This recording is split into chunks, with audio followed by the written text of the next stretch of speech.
Hi there, I'm Kevin Gentry, and welcome to the Going Big podcast, where we'll explore some of the strategies that can help you transform your effectiveness by 10xing your fundraising. Each week, we'll sit down with some of the most influential business leaders, CEOs, and nonprofit visionaries to talk about leadership, the power of giving, and how you can make a real impact. If you want to make a transformational change to the cause you're working on, this is the place for that conversation. Also, take a look at our website, 10xstrategies.com. That's TENX strategies.com for lots of free marketing and fundraising resources. And be sure to sign up for the free weekly fundraising tips. Now, let's dive in. Well, what a treat to be with Jeff Frazee. Jeff is the founder and president of the phenomenal campus-based organization, Young Americans for Liberty. Jeff, right out of the blocks, what is liberty to you, and why do you get so excited about it? Oh, wow. Well, Kevin, thank you so much for having me on. This is a real treat. Well, so simply, liberty to me, and as we share with a lot of our students, it's the freedom to choose, but you have to take responsibility for your choices. I think that's central to what liberty is. And all this talk of make America great. Well, what are we making America great about? I think what we're making America great about, what makes America unique is the idea that we have placed liberty at the top of how we run our society. And so other than maybe saving your eternal soul, I don't know what's more of a worthy cause than fighting for and preserving for our liberties here in America. And so we have taken up this mantle of fighting for liberty and preserving those, which were enshrined in our founding documents. Well, with respect to the founding documents, next year we're going to celebrate the 250th anniversary of Patrick Henry's famous "Give me liberty or give me death" speech. That's right. And sometimes liberty and freedom can get overused and lose their meaning. But when you hear the word liberty, what does it mean to you, and how do you think our listeners should think about it when they hear the term? Well, again, I'll try to make it simple. It's I think Matt Kibbe had a great line about this. It's don't hurt people and don't take their stuff, right? And I think most of society functions this way. Most normal people function in a way that preserve liberty and respects people's property rights and respect people's rights. The only real entity that exists in our society that it violates this almost on a daily basis is the nature of government. And as government has grown, and this is what our founders warned us about, is the growth of government and the real threat it is to our liberties. And so I think we the people, act on a day-to-day basis in a very civil way. And that's all we're trying to preserve is the ability for people to make free choices. Don't hurt people and don't take their stuff. It's a very simple motto. I love the simplicity of that, and good for you for not overcomplicating it. So is that why you founded Young Americans for Liberty? Oh, great question, Kevin. I founded Young Americans for Liberty. Yes, it is essence, correct. But it was, I worked for Ron Paul's presidential campaign in 2008. I was his national youth coordinator. I always believed that amongst the young people, that there was a sense of rebellion, that there was a sense of need that was something different than what the two parties were offering. And especially in 2008, Ron Paul was the outsider. He was laughed at in many ways. And so the opportunity to work for his presidential campaign, I became his national youth coordinator. And I was probably the fifth staffer. And our goal at the time was just to raise enough money to make it through the presidential debates. Could we get the message out there? And not only did we get the message out there, but it ignited an entire movement, especially on college campuses. Ron Paul traveled across the country and had a front row seat to the revolution. It was really exciting to be able to see the excitement on college campuses. And so from that campaign and from the Students for Ron Paul effort, that I went to Ron Paul and said, look, I think that in order to restore the Constitution and fight for these liberties, it would take a generation. And so I want to create a youth movement. I want to create a youth organization that extends out to the next generation and gets them involved around these ideas. So yes, in essence, Young Americans for Liberty. Liberty is very important and critical to what we do. But we have a very intentional way of going about it, and we want to make sure that this is not just an ideas-based organization, but we're actually driving action, and we're actually doing something about it because our country is in a very dangerous spot. Well, that's awesome. Well, I want to dig a little bit more into what you're doing today with it, but let's go back a little bit further because, and you mentioned it was a movement for Ron Paul, especially on the campuses. I saw it. It's when I first got to know you and knew of you. 2008, 2012. I met some of these outstanding people, who are very committed, very principled, very dedicated, who were motivated and mobilized by Ron Paul. What was the appeal? What generated this movement? It was authenticity and principle. I think those are the best ways to say it. He was genuine in what he said. There was no special interest behind him. I remember at times we would go into an Iowa rally, for example, right? You're going to a rally with farmers and social conservatives and folks who are from middle America. And we would put up on the board, Ron, here are the key talking points. This is what you need to speak about. He had none of it. He had no interest in that. He had his rally. He was there and speaking off the cuff. And I think that was the genuineness of what really excited people. It was the authenticity of where he came from. It was the decades and decades of a principled voting record, and fighting for what he believed in. And I think that came through and what galvanized so many people. He was not your standard politician. All right. So Students for Ron Paul was overwhelmingly about the ideas, and the action was to nominate Ron Paul. You're still motivated by the ideas, but what exactly is Young Americans for Liberty? You were touching on it with respect to the action component. How do the ideas get converted into something consequential? Right. Well, unfortunately, you're right. He did not win the nomination and did not win the presidency. That would have changed the trajectory of history, I think, in many ways. But he did not win, but he inspired a movement. And what has been central to Young Americans for Liberty is this phrase of winning on principle. And this is from the beginning. I thought that was what we really needed to enforce. It was great. This idea, there's been an ideas-based movement for decades. We knew the ideas were right. We knew the ideas brought a society of freedom and peace and prosperity, but the reality of which we lived in was not aligned. And so what we really tried to do is, all right, how can we come up with a strategy to take these principles that we believe in, that we know advance people's lives, and win with them in the political process?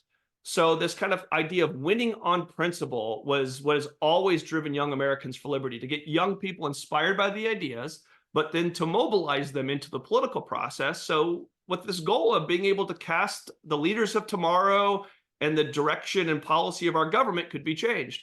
So yeah, so that was been, I think, what differentiates YALF maybe from other organizations, or what I thought was really central to what we're about. It's not just an ideas-based group. We're not just here to talk about them and have a book club and say, yes, we all agree, this is exactly how the world should exist, but not do anything to actually make that difference. And so we've been an activist-based organization to get people involved with this idea of winning. We want to win with these ideas. And too many times our ideas have been losers. So we've been fighting hard to figure out how can we win on principle. Well, that's awesome. And, I think the world is hungry for leadership, and they want authenticity. They want truth. They want to know what's right. They want principled behavior. I think you're really onto something. So what's the big, hairy, audacious goal of Young Americans for Liberty? I mean, you talk in big terms. You want to go big, but what does it mean to go big? Well, I mean, it's a big challenge, right? I mean, just looking around us and how the world exists and the size of government, we're not talking about tinkering. We're talking about revolutionary change in many ways. So you have to think big. You have to go big. And where we have been as an organization has evolved over the past 15 years. We founded the organization in 2009. And what we're focused on today and what we're really driving towards, we've been doing this for the past few election cycles, is this idea of building Liberty Lighthouse States. We want to make sure we transform our states. Kevin, you give me $1 billion and I couldn't tell you how to change Washington, D.C. But at a state level, there are some really incredible things happening with Liberty legislators who are principled getting elected to office and actually passing real reforms. And so our focus has been, our big, hairy, audacious goal is to transform our states into beacons of liberty. and to set that example and have a ripple effect across the country and across the world to show a pathway and to be that beacon of light towards freedom and liberty. And so that's what we've been working on for the past 4 to 6 years. We've been focused on building a bench of liberty legislators who will go on to pass liberty legislation. And on the trajectory that we're on, our goal is to form these lighthouse states, to be, as Reagan says, the shiny city on the hill, to be that example. How can we build this example and build a true free state? That's where we're heading, and that's the big, hairy, audacious goal for Young Americans for Liberty. Wow, superb. Well, I was with you, of course. You invited me to come to Nashville for what you call the Hazlitt Policy Summit. Over 400 Liberty legislators that have been elected this year, 2024. And it's really extraordinary, impressive. And in some places, your legislators are in the leadership in the legislature. It's extraordinary. So let's say they get to an operational majority and drive forward on phenomenal policy. What is that phenomenal policy? What's the benefit to the people if a state becomes a Liberty Lighthouse? Oh, wow. So you are talking about realization of our vision. This is exactly where we're heading. So, well, I mean, the benefit is freedom, peace, and prosperity. To basically, all citizens should have a higher standard of living. They should be able to be in a more peaceful, prosperous society. So I think that's what we're trying to build, is to remove government out of the way to allow people to operate in a more free and robust society. So where we're driving and where we're trying to head is across a range of issues, but at a state level where we can make the biggest impact. What we try to digest this into 5 kind of key categories.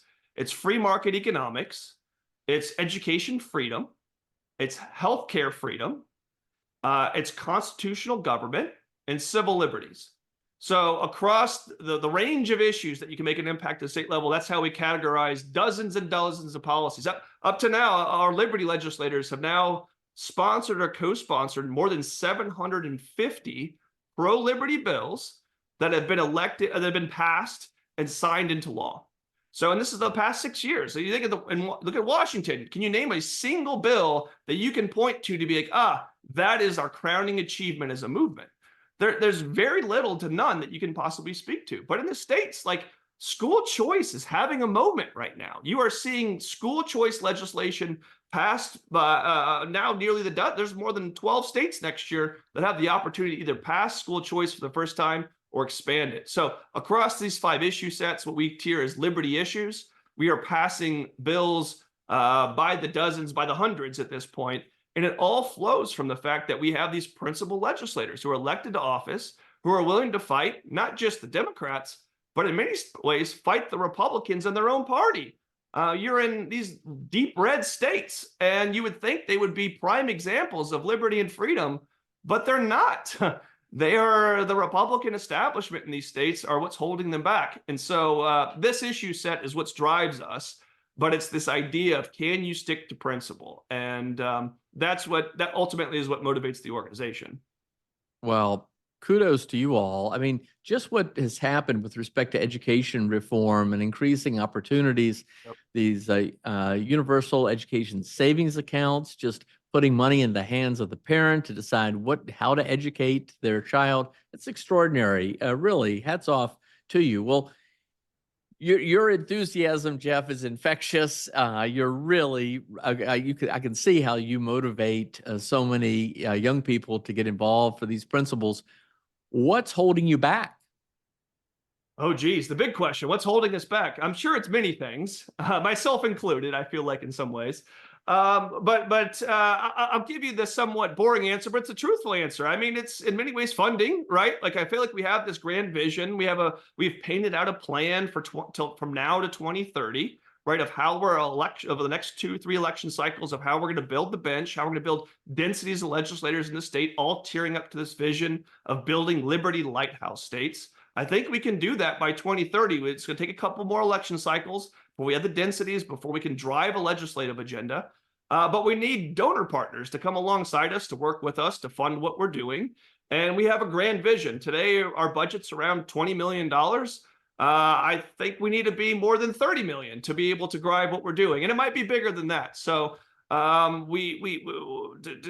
answer your question, I guess in simplest terms, is if you told me today, Jeff, anything that on top of your list, if you could solve for me, it's really finding those donor partners to be able to come alongside us and align with this vision. We don't want any donor that's going to drive us money. People go to Elon Musk. Why can't Elon Musk fund what you're doing? He must be aligned. I'm not sure that he is entirely, first of all, but second of all, like I want donor partners that can live in the trenches with us, that are actually going to believe in these ideas, that are looking to save the American Republic. So that what I say is our biggest hurdle. Now we have other operational things and things we're trying to overcome and achieve at all times, but I think we have a really sound plan that has already been established and proven. It's now, can you scale it? And so scaling takes funding, and that's where we're heading. Well, it sounds like you've got a sound plan and you're doing something right. If you've got a budget of $20 million currently, that's really incredible. All right. So tell us, for the benefit of people who are listening, how did you get involved in this stuff? What's your path to, I mean, I know you're very capable, very talented person. You could do a lot of stuff in your life, but you have a calling, obviously, to lead this nonprofit organization, this movement. How did you get involved in this? Well, you said it right, Kevin. It starts with a calling. I think that's really I truly feel called to advance freedom, peace, and prosperity. And every time I have gone off that path, I have been quickly reminded that it's not why you were placed on this earth. But it started back in college, right? I'm a graduate of Texas A&M. I worked for our community radio station. This was left of NPR. So it was the communist commune of College Station, Texas. And these were the George Bush years, right? So you had a Republican in the presidency. And I was not heavily politically oriented. I grew up in a conservative Christian household. And you would hear the challenges and the problems they would present around the Iraq war and big government, but their solution was always more government. We should need better government. And to me, that didn't make sense. So a friend of mine said, you know, you sound like a libertarian. You should look into this libertarian stuff. And I'm like, what? I don't know what that is. You know, I'll look into it. Well, they had the Libertarian Party had the Texas State Convention come through College Station, and Michael Badnarik, who was the Libertarian presidential candidate in 2004, came through, and I went to that to cover it for our radio station. And I was just amazed. Like, the world is making sense. These people are talking in logical terms and pointing out problems and solutions that make sense. So I said, hey, I'll go try see if I can volunteer for the campaign and learn more. Well, sure enough, next thing I know, I became his national media coordinator in college. And, you know, as a college student, you think you're big time because you're booking, you know, he wasn't doing national TV, but you're booking local events, and producers are calling you, and you're getting a presidential candidate booked on TV. And so that's where I started to get my exposure to politics and understanding of what this was. And my main takeaways after that campaign were, well, one is you can't win as a libertarian presidential candidate at a federal level. That was seemed to be somewhat of a fruitless cause. But two, like, you needed to build a movement around these ideas. These ideas were powerful. We should get more people engaged. And so I took that kind of notion and those ideas from college, and I went and got an internship with Congressman Ron Paul. And from that internship, I met his staff assistant, who's now my wife. So as I think I've shared with you before, Kevin, like, I owe my life in many ways to Ron Paul. But I worked for his presidential campaign, and the rest is history. So it was very early on. As I talk to young people, sometimes ask, hey, what should I do in my career? I mean, the best advice I have is, you know, everything in your career, stepping stones. You got to see opportunity and seek opportunity and pursue it. You might have a vision, you might have a goal of what you want to achieve, and you can orient yourself toward that direction.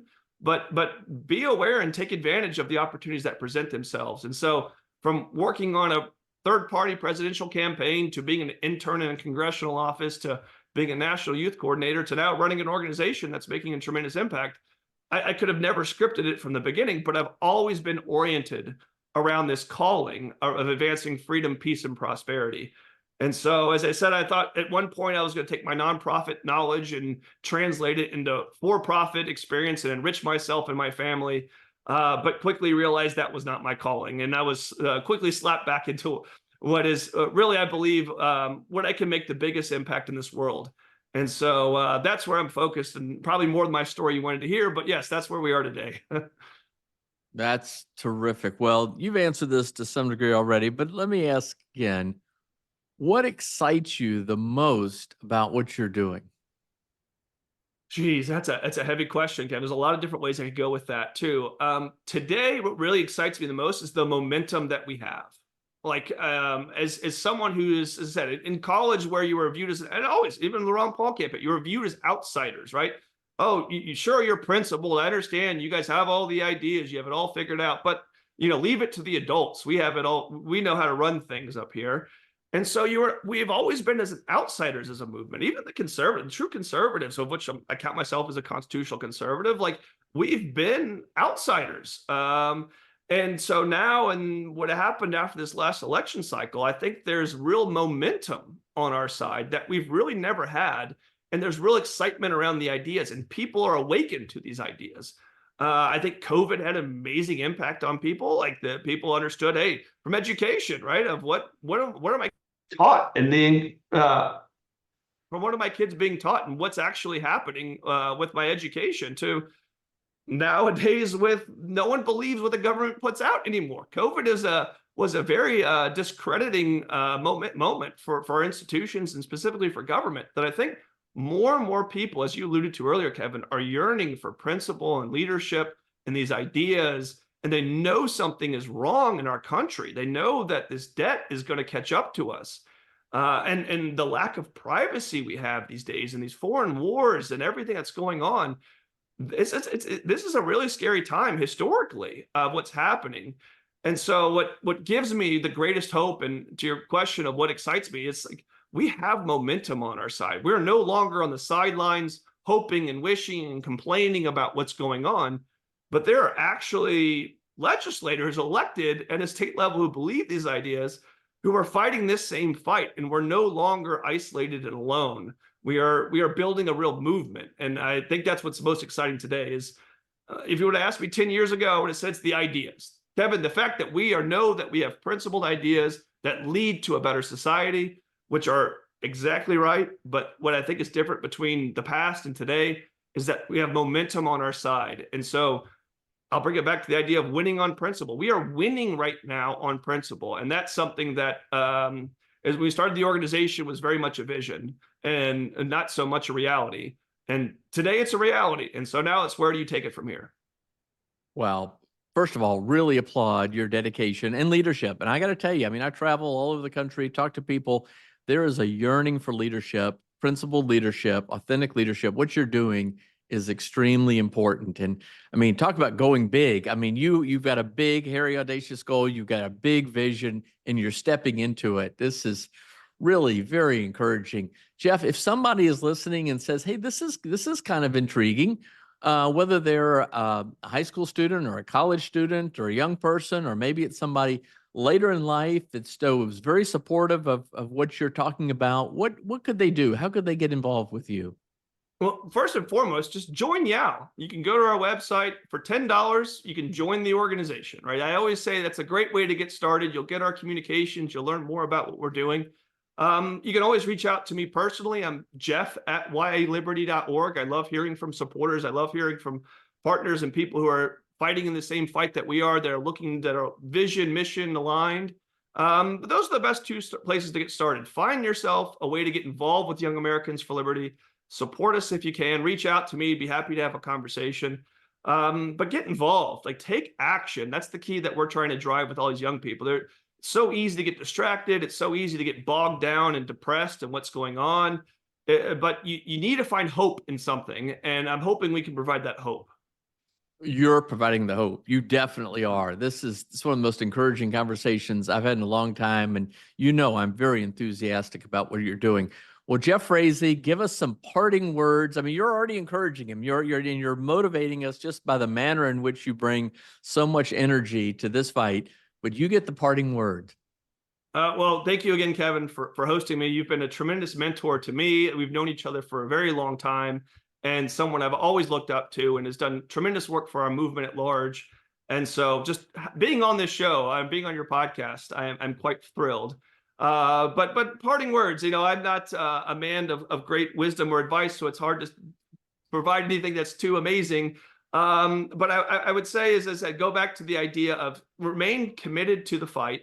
I think what we're doing is trying to save the American constitutional republic. Like, at the end of the day, that was the big question that I wrestle with: is how do you save the constitutional republic? What's the strategy? How can you get involved in this? How can we actually turn around the direction of our government? And so many people put false hope in politicians or single politician or single policy. But it starts at the end of the day is you have to be committed to principle. You have to make sure you have to understand what truly makes America great, what truly made this country unique. Study history, study what makes America great, and then get involved in the fight. There's so many of us right now that are motivated and aligned, and the organization continues to grow.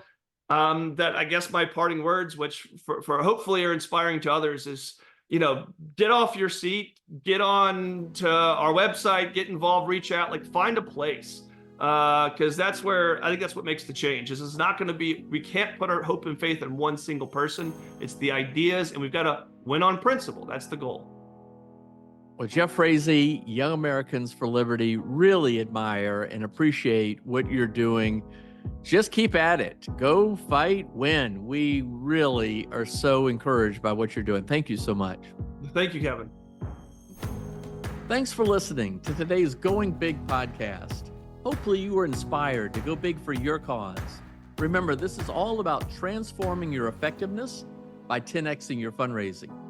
If you enjoyed today's episode, be sure to subscribe or leave us a review at iTunes, Spotify, iHeartRadio, or wherever you listen to podcasts. You can also catch this episode on YouTube. And also, there are lots of resources available to you at my website, which is 10xstrategies.com. That's TENXstrategies.com. You can sign up also for our free weekly fundraising tips. This is all about helping you get to the root causes of some of the biggest problems in society today by transforming your fundraising and your effectiveness. Thanks again. We'll see you again soon. Bye-bye.